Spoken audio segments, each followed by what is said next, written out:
Sí afecta y afecta de dos maneras. Una más sutil, inconsciente, ¿cómo te puedo decir? Cuando tú no mides el efecto, esa es la primera forma.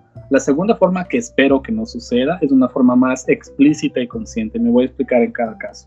En el caso de la inconsciente y la más sutil, es que cuando pierdes este norte, como por ejemplo puede suceder cuando estás adscrito a nadie, o cuando estás adscrito temporalmente a la presidencia de la República, o cuando en realidad no sabes qué esquema va a funcionar, tú inconscientemente empiezas a producir estadísticas para un usuario. La pregunta del millón ahí es, ¿quién es tu usuario prioritario?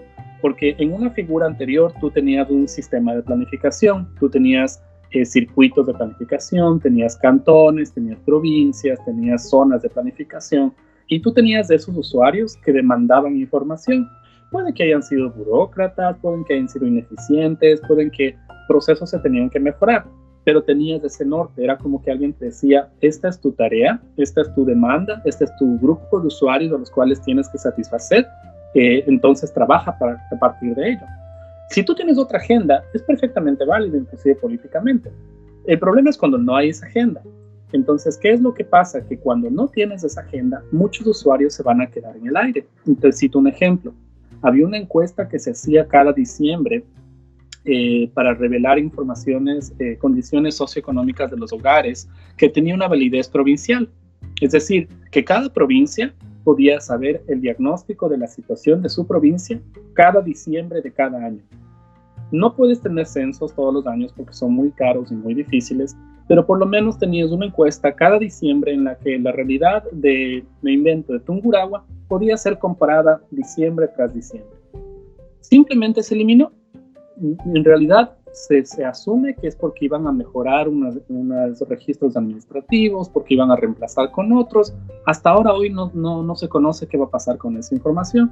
Y mira, es muy silencioso, es muy implícito, justo lo que te decía, este primer factor, porque nadie como que demanda, como tú bien dices, la gente no tiene esa cultura de demandar la información, pero silenciosamente, no sé si te das cuenta, en el largo plazo, esas provincias están perdiendo un montón de información. Y cuando no tienen información a la mano, toman decisiones de peor calidad.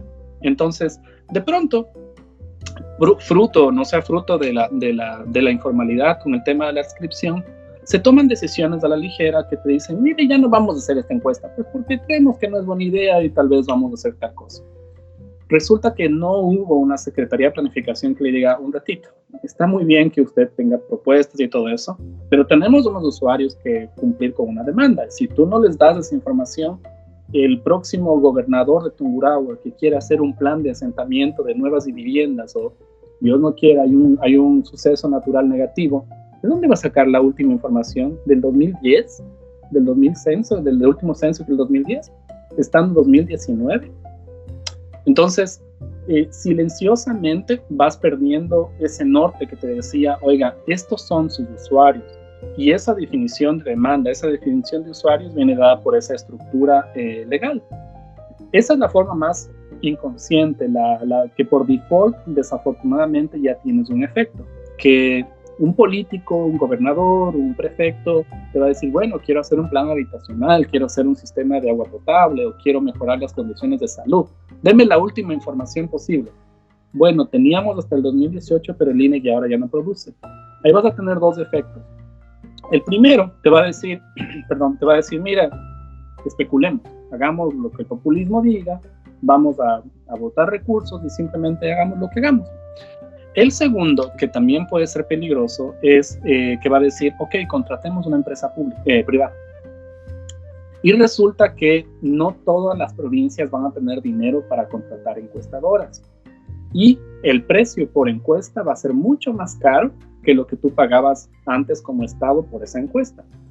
Entonces, de pronto, no solo que no le permites el acceso a las provincias a esa información, sino que generaste un mercado. Es muy curioso. Generaste de pronto la demanda para unas empresas que van a terminar cobrándote mucho más por lo que ya venías haciendo y no necesariamente con el respaldo de la calidad que tienen los principios de estadística. Porque yo como Instituto de Estadística me podías reclamar, me podías decir, oiga, usted me mostró tal encuesta, ¿Dónde está la muestra? ¿Dónde está el diseño metodológico? Deme eso. Y aunque tú no lo creas, en el gobierno eso sí existía. Había muchas personas en los sistemas de planificación que todo el tiempo estaban demandando esa información, inclusive la metodológica. Ahora, cuando ya no tienes eso, las provincias que van a tener dinero van a poder contratar a empresas privadas. Va a ser mucho más caro. Pero la pregunta del millón es, ¿qué va a pasar con las provincias que no tienen dinero? Entonces, fíjate cómo una decisión que parece así simple, parece como que, bueno, hagamos esto por ahorrarnos un poco de plata, y hasta mientras ver qué pasa con el INE, parece que no tiene un efecto, pero tiene un efecto muy grave, especialmente en los sistemas de administración pública. Y bueno, no es tan visible, no es tan bullicioso, pero créeme que eso tiene impactos en los niveles de desarrollo.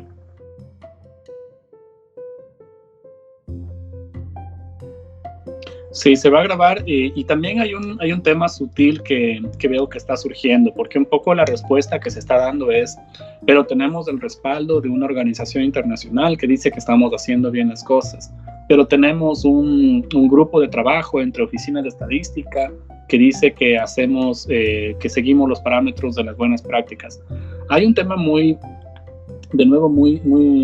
discreto que sucede, es que estas agencias internacionales que normalmente respaldan la gestión de oficinas de estadística, normalmente buscan información agregada, normalmente buscan información, dame la tasa de desempleo del Ecuador, punto. A mí no me interesa lo que pasa en el Carchi, veo lo que pasa en Tungurahua, en el cantoncito de por allá, a mí dame el agregado.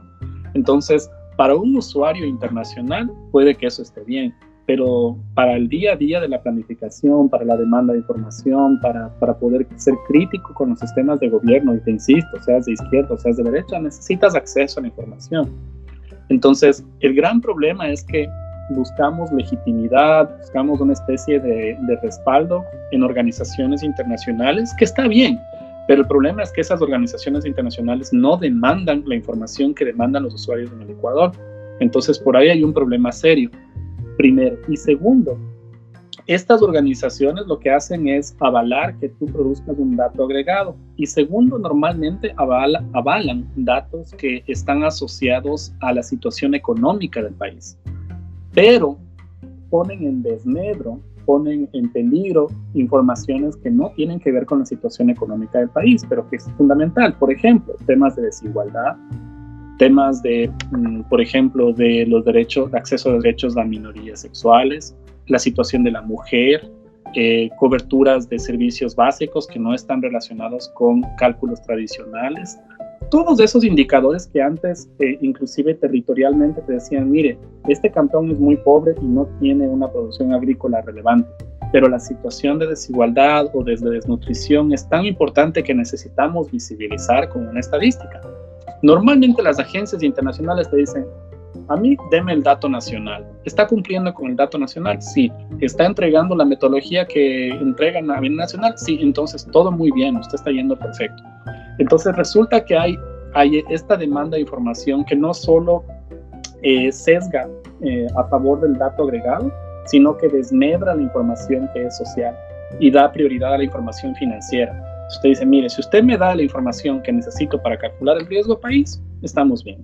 El riesgo país, necesito la tasa de desempleo, que tenga buenas cuentas nacionales y que calcule inflación. Entonces, calculando eso, estamos muy bien. Ya no me importa mucho las otras cosas, entonces se genera ese tipo de efecto y es de nuevo por no tener una estructura, un enlace que diga, estos son mis usuarios. Está muy bien que le contentemos a usuarios internacionales, pero sospecho que los primeros usuarios deberían ser los nacionales.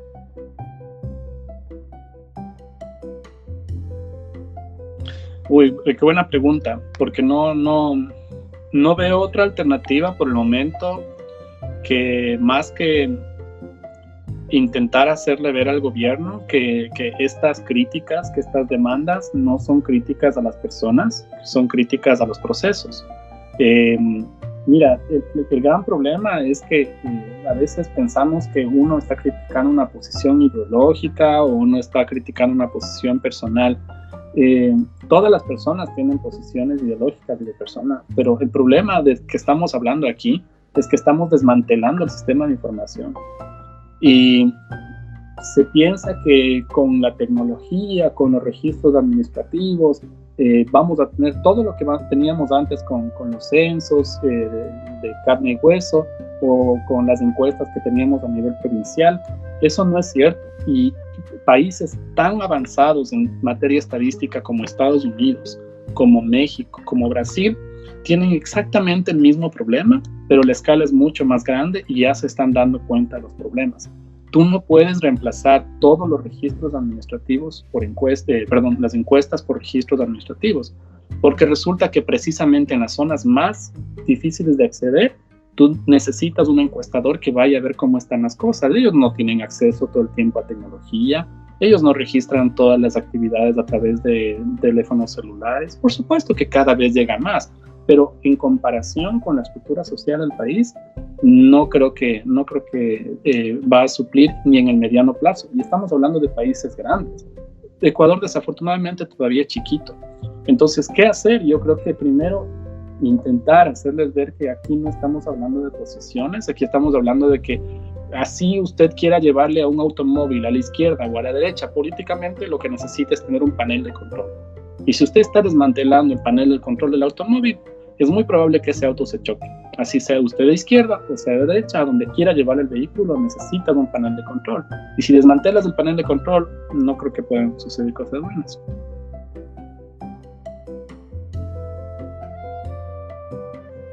Sí, sí, y yo creo que es una excelente propuesta y también súper ambiciosa. No tengo una respuesta única. Yo creo que tienes toda la razón y le voy a agregar un factor. Yo creo que hay que ciudadanizar y creo que hay que rehumanizarle. ¿Por qué? Porque la gente tiende especialmente los institutos de estadística, y esto está pasando también en Brasil, ojalá no esté pasando en Argentina, pero me parece que está pasando, pero en Ecuador también está pasando, que te dicen, está en la página web, o sea, ya coja y chequee, y te dicen, la mayoría de la gente ya tiene acceso al internet, y ya pues es cuestión de dar clic ahí, INEC.gov.es, tiene acceso a la base de datos. Una cosa es saber y leer, otra cosa es entender conceptos, y otra cosa mucho más elevada es entender una página web de datos estadísticos. Entonces, a veces tendemos a olvidarnos que nuestra labor como servidores públicos no es la de colgar páginas web, sino más bien es la de asegurarte de que las personas estén comprendiendo la información que tú estás produciendo. Y eso solo puede ser cara a cara. O sea, necesitas una biblioteca, necesitas una persona que te coge y te diga, mira, este es el anuario de divorcios y de matrimonios del Ecuador, pero necesitas entender la metodología, te voy a explicar esa metodología. Ese proceso didáctico tiene que ser humano, porque es cierto, las tasas de alfabetización están incrementándose, cada vez tenemos más personas que saben leer y escribir, cada vez más personas tienen acceso a la tecnología, pero de ahí a que las personas lleguen como por arte de magia, llegar a entender una metodología estadística y que simplemente sepan acceder a una base de datos y descargarse un software y hacer un cruce de información. Estamos hablando aquí de que estás poniendo una barrera invisible que para ti es cualquier cosa como usuario público, pero para la gente es un muro enorme. Entonces, tú que trabajas en temas de desarrollo local, debes conocer la realidad de las municipalidades alrededor del país.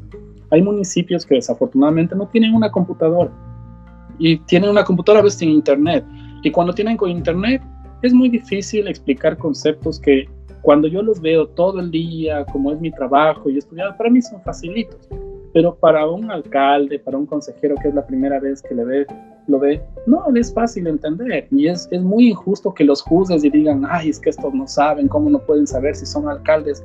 Claro que no saben, son personas que han pasado su vida luchando otras cosas y están en ese lugar para cambiar precisamente eso. Y de pronto le exiges que sepa de matemáticas y de estadística. Ese es tu trabajo. Se intentó hacer en el pasado, mira, a mí no me gusta decir estas cosas porque odio ese discurso de en el pasado hicimos esto, pero en el pasado había una estrategia muy simple, no había ciencia en este tema, que era hacer bibliotecas chiquitas, no necesitas una inversión gigantesca, no necesitas hacerlas así aniñadas, pero era un funcionario de la Secretaría de Planificación, ni siquiera era del INEC, en muchos casos del INEC, pero en muchos otros casos de la Secretaría de Planificación, que esté ahí. Y la labor de esa persona era explicar a los usuarios cuando tienen necesidades específicas de cómo explicar la información. Y era bien curioso porque nos decían, pero ya está en la página web y eso ya básicamente lo puede resolver a través de eso. Y si usted por una persona iba a ser recurso humano gastado porque van a pasar vagueando en el internet, me acuerdo clarito la frase que usaban, y no van a ser útiles.